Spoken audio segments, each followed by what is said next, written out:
Dr. Crowther, I would like to see a much more positive attitude. Colonel Holt, whatever Hagen Arnold knew has been erased from his mind. Are you sure? Absolutely sure, no, I'm not. It could conceivably be lurking somewhere in the depths of the subconscious, but how on earth are we going to dredge it up? You're the scientist. We have 10 days. And the Earth was created in 6. Thank you, gentlemen. This is serious. This is damn serious. Security boys, you come in here and you ask us to develop a serum that will obliterate the memory. Then you come back and you demand the impossible. You're right. All right, Dr. Crowther. You're right, of course. But do we have a choice? No, I suppose not.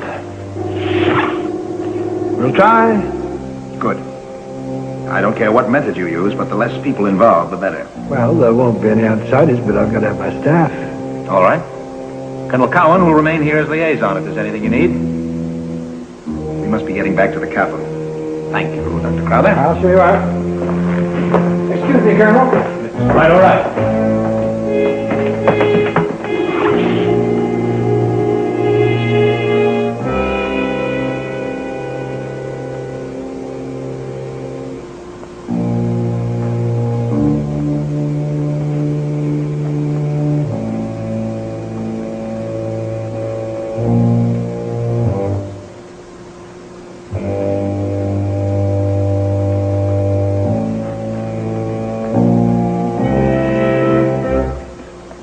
All right, Colonel?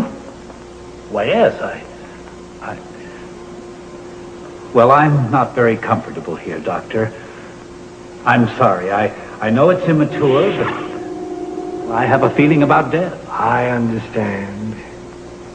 But you see, we consider this just a sort of waiting period.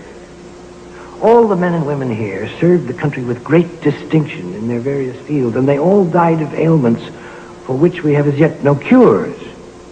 But someday we will. And then we'll be able to thaw them out and extend their lives. But Hagen Arnold? Well, Hagen Arnold is a kind of an exception. He's really a temporary lodger. How? I mean, well... How do we do it? Well, when it's been decided that the person dying is to be preserved, we start freezing as close as possible to the actual moment of clinical death, so that the tissue remains in a nearly perfect state until the thaw. And after effects, are there any?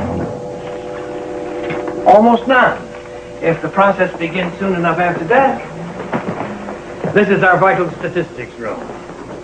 All of our subjects in cryobiology have had their lives minutely examined and, of course, recorded. I am Charles Bingham. This is a sample of my voice. I was born in Virginia and lived there most of my life, with the exception of diplomatic service in various countries. Besides these voice reproductions, we have data on all the important incidents in their lives. We have their IQs, their school records, the results of their psychological tests. We know their preferences in reading, in friends, in dress, all the things that made up their total personalities during life. But why do you need so much detail? Well, suppose while we're extending a subject's life, we discover cellular damage or some unforeseen damage to the brain. We have to replace those cells, you see. So, we keep a supply of cells and tissues on hand for just such contingencies. That's fascinating. I had no idea. You're not feeling quite so Squeamish as I was? No, I'm not. Frankly, I'd like to know more about cryobiology. It's the most interesting subject. Well, I think you're going to learn a great deal about